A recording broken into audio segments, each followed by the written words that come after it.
যে সরকারের সীমাবদ্ধতা আছে, কিন্তু সমস্যাটা হচ্ছে সরকারের ইন্টেন্টে। শুরু থেকেই অভ্যুত্থানের সরকার যেমন এটা বলা হচ্ছে যে একটা অস্থিতিশীল পরিস্থিতিতে দায়িত্ব নিছিল, এটা খুবই পার্শিয়াল ট্রু।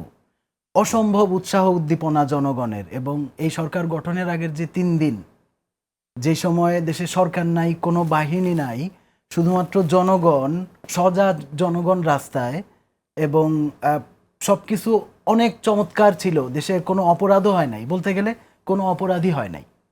তারপর যখন সরকার যখন আসলো, তার মানে সে একটা একদম উজ্জীবিত জনতা, এবং সারা দেশের মানুষ একটা সরকারকে সহযোগিতা করার জন্যে, বাংলাদেশের ইতিহাসে এরকম উৎসাহ কখনো ছিল কিনা সেটা দেখতে হবে। সুতরাং এর মধ্যে কিন্তু শুরু থেকেই আমরা দেখছি যে সরকারের ইন্টেনশনের সমস্যা। সরকার যে মাজার 100 মাজার যখন ভাঙা হয়ে গেছে, তারপরে আমরা সরকারের মাজারটা নিয়ে কেবলমাত্র কথা বলতে দেখছি, এবং সরকার কিছু লোককে অ্যারেস্ট করছে পরে শুধুমাত্র প্রেস কনফারেন্সে পরিসংখ্যান দেওয়ার জন্যে। কিন্তু সরকারের ইন্টেনশনটা যে সে আসলে মাজার এবং নানান ডাইভার্সিফাইড বিশ্বাসকে রক্ষা করতে চায়, শুরু থেকে এই ইন্টেনশনটা সরকারের কোনো অ্যাকশনের মধ্যে দিয়ে আমরা দেখি নাই। বরং এখানে সরকারের খুব দায়িত্বশীল জায়গা থেকে বলা হয়েছে যে মব হচ্ছে আসলে pressure group. Whose pressure group? কার প্রেশার, কার প্রতি? মানে জুলাইয়ের আমরা যারা যেই নানান ধরনের রাজনৈতিক শক্তি, এবং বিশেষ করে 95% তো সাধারণ মানুষ, তারা জুলাইয়ের আন্দোলনের পরে ঘরে ফেরত চলে গেছে। আমরা যারা পলিটিক্যাল গোষ্ঠী, ইসলামিক লেফট, জুলাইয়ে ছিলাম যার যার জায়গা থেকে, আমরা পলিটিক্যাল স্টেক নিয়ে এক ধরনের পলিটিক্সের মধ্যে আছি। কিন্তু এই যে আমরা ছোট্ট একটা গ্রুপ যারা পলিটিক্যাল স্টেক নেওয়ার জন্য উদগ্র, তারা তো আমরা এই যে বাকি 98% যেই জনতা, যেই অভিভাবক, যেই ছাত্ররা, তাদের নিয়ে কোনো আলাপ করি নাই। আমরা যার যার পলিটিক্যাল স্টেক এবং একটা বিশ্বাসকে প্রমিনেন্ট করার জন্যে, এখন এখানে নানান ধরনের বিশ্বাসের মানুষ থাকবে। আমরা জুলাইয়েরও অন্যতম স্পিরিটের জায়গা যে কারো বিশ্বাস আক্রান্ত হবে না, কারো ধর্ম বিশ্বাস, কারো সাংস্কৃতিক বিশ্বাস, কারো জাতিগত বিশ্বাস, সেটা আক্রান্ত করবে না, বরং রাষ্ট্র সবকিছুরে রক্ষা করবে। ইনক্লুসিভিটি, বারবার আলাপ হয়েছে ইনক্লুসিভিটি। এখন আমাদের এই জায়গায় 700-800 বছর ধরে আমাদের মাজার আছে, এখন বলতেছে যে উঁচু কবর রাখা যাবে না, সব সমান করে ফেলবো।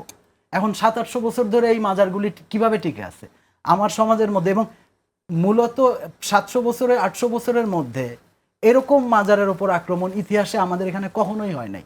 সবসময় আমাদের এখানে বিশেষ করে ওহাবিদের এক ধরনের আক্রমণের লক্ষ্যবস্তু মাজার, তাদেরকে কেন্দ্র করে বয়ান হয়, নানান কিছু হয়, এটা আমরা অনেক বছর ধরে দেখতেছি।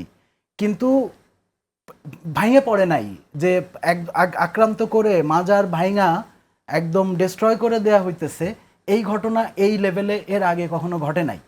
এবং এইটার বিরুদ্ধে সরকারের ইন্টেনশন যে আচ্ছা এই জিনিসটারে ঠেকানো দরকার, সে বলতে পারতো একদম শুরু থেকেই যে আমার পুলিশ অ্যাক্টিভ না। আপনার কি মনে হয় এখানে যে আপনি বলছেন যে সরকারের ইন্টেনশনের সমস্যা আছে, মানে সরকার মাজার ভাঙাকে, তাহলে যারা বাজার ভাঙতে চাইছে, উদ্যত হচ্ছে বা ভেঙেছে যাদেরকে, তাদেরকে ছাড় দিয়ে সরকারের এখানে বেনিফিটটা কি? আপনার ঘটনা হচ্ছে যে সরকারের এই সরকারের বৈশিষ্ট্যটা যেটা অন্তর্বর্তীকালীন সরকার, তার সোর্স অফ পাওয়ার হিসাবে নানান পলিটিক্যাল গ্রুপই তো এক্সিস্ট করে।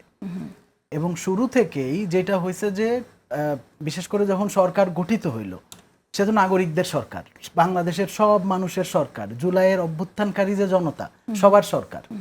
এখন অভ্যুত্থানকারী জনতার যেই প্রতিনিধিত্ব করা সরকারের, সেই চেষ্টাটা আমরা সরকারের দেখি নাই। সরকার শুধুমাত্র ছোট্ট যেই পলিটিক্যাল গোষ্ঠী যারা মুভমেন্টের স্টেকটা নিছে, তাদের মধ্যে যারা পাওয়ার গ্রুপ, এখন এখানে ইসলামিস্টরা একটা পাওয়ার গ্রুপ, আদার পলিটিক্যাল গ্রুপ ওরকম সোসাইটির তলায় ওই ধরনের পাওয়ার এবং প্রেশার হয়তো ক্রিয়েট করতে পারে না, ফলে গভর্নমেন্ট ভাবছে যে এদের সাথে এক ধরনের অ্যাডজাস্টমেন্টে থাকতে পারাটাই সরকারের জন্য আরামের। তাহলে কি সরকার, আপনি বলছেন যে সেই ইনক্লুসিভিটির কথা যদি আমরা বলি যে সবাই ভাবেনি, আপনি বলছেন ভাবেই নাই।